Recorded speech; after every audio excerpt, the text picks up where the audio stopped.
Hi, my name is Ian Nolan and I'm a member of the Elastic MapReduce team for Amazon Web Services. Today I'm going to walk you through how to use Pig on Elastic MapReduce. First, an introduction to Pig. Pig is an open source Apache library that runs on top of Hadoop. It takes in commands written in a SQL-like language called Pig Latin and converts those commands into a graph of MapReduce jobs, which it executes on the Hadoop cluster. Pig on Elastic MapReduce has two modes of operation. The first is an interactive mode, where you type commands at a prompt and Pig runs them immediately and returns the output to the screen. This mode is most useful for developing new job flows. When you have a list of commands that you want to run regularly as a job flow, then you can save these commands to a script file and upload it to Amazon S3, and then run the script through the Amazon Elastic MapReduce console. In this tutorial, I'm going to demonstrate both modes. To start with, I'm going to launch an interactive job flow. For an interactive job flow, we use SSH to access the master host running our job flow. There is an accompanying write-up to this tutorial that tells you how to set up an SSH client for your machine. In my case, I've already set up Cygwin under Windows. No matter which SSH client you are using, the first step is to set up an Ec2 Ssh Key so we can access the master. This can be done via the AWS console, which I'm shown. I'm going to assume that you've already created an AWS account and signed up for Elastic MapReduce, in which case you are presented with this screen with the Elastic MapReduce grid once you've logged in. I'm going to change tabs first to the Amazon EC2 tab. It's here that I create the key pair. So what I press is the key pair link on the left.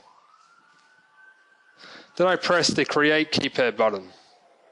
What I want to enter here is a name for the key pair, just a memorable name for myself. So I'm just going to call mine Ian Demo. And then click Create. What happens now is I'm going to be prompted to save the key file to disk. This is what allows for the secure connection to the master of a job flow.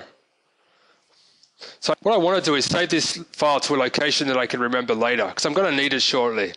So in my case, I'm just going to save it to the local disk in my local demo location. So now that's saved, I'm ready to start my interactive job flow.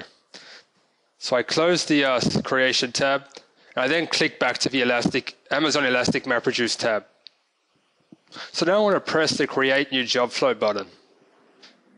It pops up to this wizard, and I want to do two things here. First of all, I want to give my job flow a memorable name.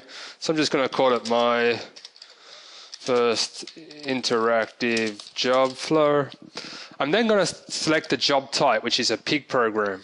And then I'm going to press Continue.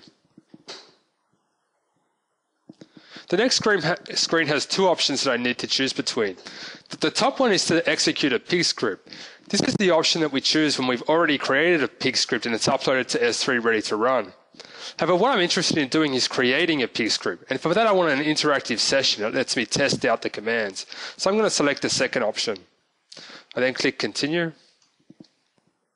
Now I need to configure the cluster that I want to run on. When you're developing a new job flow, you generally want to run on a very small cluster on a subset of your data. The idea being that you want to make your turnaround time of testing things as short as possible. So I'm just going to run on one and one small. The other thing I need to do here is to select the EC2 key pair that I just created. Mine was Ian Demo. I then click Continue. We're now presented with a summary screen just to double check everything is right. This all looks good, so I just press Create Job Flow. So everything succeeded and my job flow is now starting. One thing to note from this screen is the section here in bold. What this is saying is if you've been used to any other type of Elastic MapReduce job flow launched from the console, they'll just run a script or a program and they'll shut down automatically. However, in the case of an interactive job flow, we want it to keep running up until we're done with it, and then we have to manually terminate it. So to manually terminate, all we have to do is come back to the console, select the job flow like so, and then press the terminate button. However, I'm not going to do that now because obviously I want it to start. So now I'm going to have to wait for my job flow to start. This normally takes anywhere between 2 to 5 minutes. What I'm basically waiting for is the state to move from starting to waiting after it's done all it's set up and it's waiting for me to access. So I'm just going to now fast forward while I wait for it to start.